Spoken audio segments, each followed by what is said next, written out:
Right. Uh, in the shadow of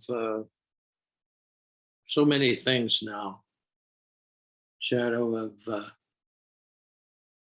COVID, shadow of an attempted coup on this country, Ukraine war, mass shootings every day.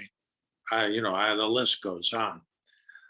In the shadow of all that, I want to talk about something that we sort of opened up yesterday. I always like to piggyback on the energy I got from the Saturday retreat. And one of the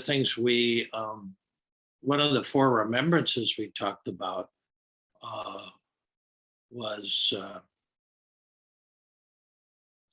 to remember to bless people, remember the power of blessing.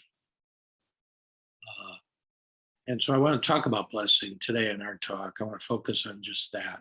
And just in three parts. Uh, I had a picture up there of my father, Gary, Indiana, 1943, thereabouts.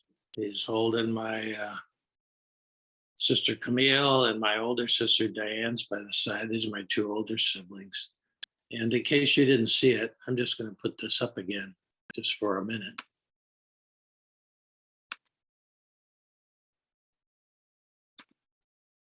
Yeah, that's my dad. He was born today in 1914. He always used to like to say that I was born in the year of the Great War, which he was. And I wrote a poem about him once time, born in the year of the Great War and been fighting it ever since. He was a fighter. Uh, and to start off with blessing, because it's his day, I did a little meditation this morning on what my dad blessed me with. I mean, I could sit here, and some of you know this, I could sit here for 90 minutes and tell my stories about my old man. He was colorful. They go on and on. But when I was going through the many things about my dad, and I was looking for the blessings, and there were many blessings, financial blessings. I never wanted for you know a roof over my head and a meal. Even could go all the way through the educational system, including graduating from Notre Dame and didn't have any debt. My daughter didn't have that. My kids didn't have that. That's a great blessing. But really, the thing, and when I honed in on the one thing, it was his passion. The man had a kind of passion for everything he did. He didn't do anything like that wasn't at volume 13. He just did everything. One a good example is uh, he was the heavyweight champion in 1935 at Notre Dame, and they have a thing called the Bengal Bouts, an amateur thing that they donate the money to a mission in Bengal, the Holy Cross mission, and he fought a guy 100 pounds heavier than him, an interior lineman from the football team, and the guy knocked him down several times. My uncle would tell me the story and kept knocking him down. Your dad just kept getting up, going after him. And finally, this big guy wore down and he just didn't have any more knocking down in him. And my dad knocked him out. And, and he did that with his whole life. He gave away a restaurant, a great restaurant. He just gave it away because he got pissed off at my uncle. He said, "Here, you take it." He gambled away a restaurant in a poker game. And then he came back from that and started a great restaurant in Chicago, which is a legendary place. Uh, people on this, people here today who are from Chicago know about the branding iron. So the guy he was just sort of unstoppable. He had this passion that was unstoppable, and that's a gift. That was a blessing. I wasn't in the restaurant business, thank God, but I got that sense of having a passion for things, doing things with a passion, and also, uh, you know, I gave away a marriage once, and I gambled away a marriage once, and now I'm still married to the same woman. I think a lot of that is has to do with Pam, of course, but also I never gave up, even though I made lots of mistakes. My dad had lots of flaws, so do I. But there's that unstoppable nature of sticking with something, and so that that's a blessing I got from my dad. I want to read from you about a blessing poem here, and then we'll, in the third part, uh, uh, talk about the music we were hearing. Quite evocative music. This is a poem that's called "Be the Blessing," and I think we have to learn how to do this. And it came from an experience I had, about a decade ago, uh, when I was given a retreat down in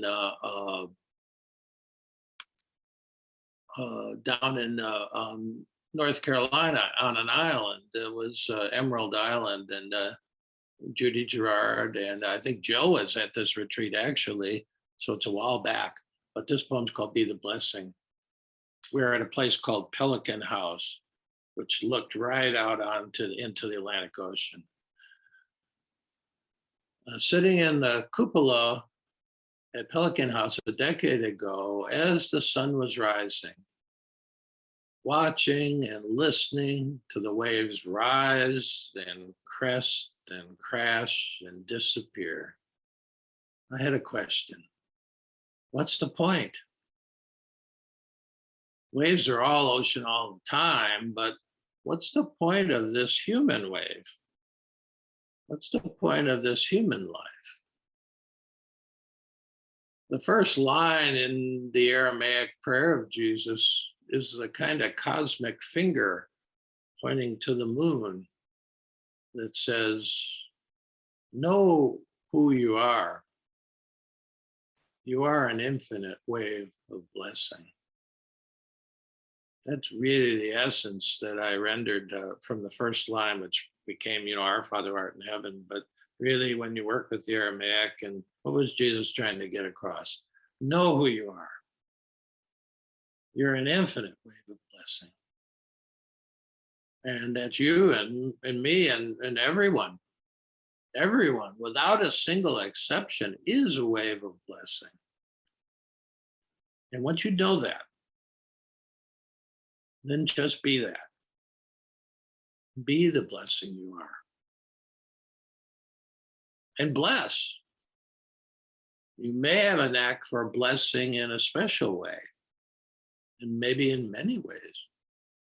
You may have a knack for blessing people into consciousness. You may have a knack for blessing people's bodies, or blessing their automobiles with a tune-up. It doesn't matter what your gifts are, so long as you bless people with them. In a talk a month before he died, Thomas Merton told a group of fellow contemplatives in Delhi, India, brother and sisters, it's quite simple. What we have to be is what we are. It's one of Merton's great one-liners. He was telling this group, it's a lot more simple than we think. What we have to be is what we are. And what we are, well, what each of us is an infinite wave of blessing. That just was meditation that came out of watching the ocean on the last day of a retreat, a really good retreat in North Carolina. What we are, what each of us is an infinite wave of blessing. And it doesn't matter who you are and what you've done, how many mistakes you've made. When you can realize that, then that sort of gives you a focus. You can bless the world. This world needs blessing. Lord, I think we can all agree on that. That the world needs to be blessed. Oh, really? I got the picture up there. I forgot. Yeah, there we go. The world needs blessing. There's no doubt about it. Well, what can you do? You know, that's usually what keeps us frozen. Keeps it keeps me frozen for a while, but then this unstoppable kind of blessing that I got from my father keeps me going on it, because you can get to feeling defeated. What can I do? What how can blessing the world uh, do anything with the darkness that's all around us? That's what we have to work with. My literal rendering of the first line of the Lord's Prayer, so called, from the Aramaic, which took me about 6 weeks to actually come up with these just few lines, was, "Oh beloved one, your oceanic womb uh, just gives out infinite amount of blessing in darkness and light." Um, the images in that took a long time to come. The blessing of in the universe comes from this deep place, comes from the womb of the cosmos. It's very much having to do with the imagery and the words in Aramaic, but that blessing is an inside job. It comes from deep inside you. Many of the poems in the Cave of the Heart talk about that image of this place deep inside you, the Cave of the Heart, where everything you need is there. But it's a kind of dangerous, circuitous journey to get into a cave. Last week, uh, uh,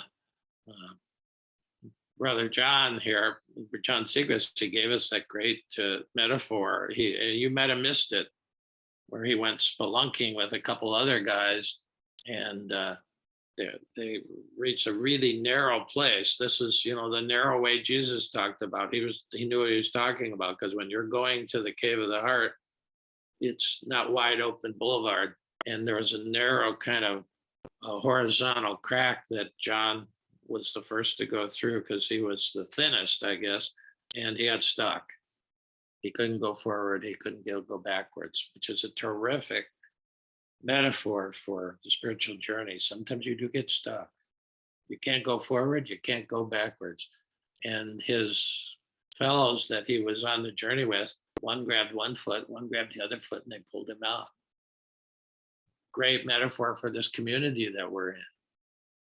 Yeah, that's just an outstanding metaphor, because sometimes when you're stuck, somebody says here, that you call somebody. If you're in the 12 steps, you call your sponsor, grabs you by the feet, he pulls you out, she pulls you out. So nobody makes this journey by themselves, yet we all have to make the journey by ourselves. That's the paradox of this particular journey. Nobody else can make your journey, but it certainly helps to have people around. That's a blessing. That's a blessing. So to realize, even to look at the screen for a minute, you realize, in the presence of 30 some people here, you're not alone. You're not feeling what you're feeling in a vacuum. That really, according to the Buddha, is the ultimate illusion and the ultimate suffering, to feel like you are separated, tiny, isolated. And that is a kind of powerless. I don't care how powerful you are. You can be the president of a corporation or a nation. If you still have that view that there's you and the rest of the world, it's basically a very powerless kind of situation. And we don't have to have that view. It's a blessing to have a community. You guys are a blessing to me and to everybody who even just drops in for the first time. So there's that. But mostly blessing is an inside job. I mean, I grew up thinking blessing came from out there in heaven and came down from some exterior place. It's not really, at least in the incarnational view that they were trying to teach me. of Jesus. Well, no, that trip is different. You have it. The kingdom of heaven is within you. He also said the kingdom of heaven is with among us. That was incarnational. It's an inside job. And of course, Buddha is the original guy with the inside job. He said the work is done on the inside and then it comes out to the world, you see. And that's what we're about when we come here, In a few minutes, I'll stop yakking and we'll go inside. Together, alone together. We'll go inside in that journey. I always wear this little spiral medallion, which is the image of the internal journey, going into that cave. Because nobody goes, there's not a straight entrance to the cave of the heart. It's a narrow way, circuitous. You can't see the end. If it was a straight line, you could see all the way to the end. You can't see that with this journey. You don't know where it's leading. If you've ever been in a cave, real cave, again, my cave experience is a mammoth cave here, going on the tours, but they turn the lights out. You can't see your hand in front of your face. You can't see your nose, can't see anything. And the spiritual journey is like that sometimes. And it's good to have other people, because when the lights are out for you, they're not out for those other people. Maybe even just one other person, you see. So that's a blessing. Now, I want to go to the music now and show you something else on the screensaver. Another picture here. This comes from 30 years ago, almost today.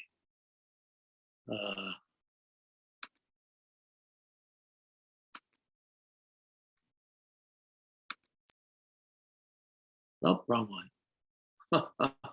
Yeah, no, not that one. Let's try it again. Sorry about that.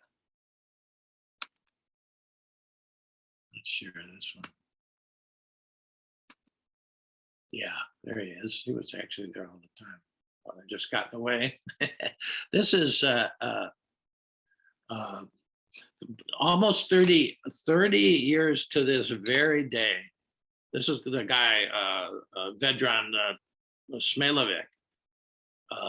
It was in 1992, in the midst of a civil war, one of the bloodiest civil wars in Serbia, Yugoslavia.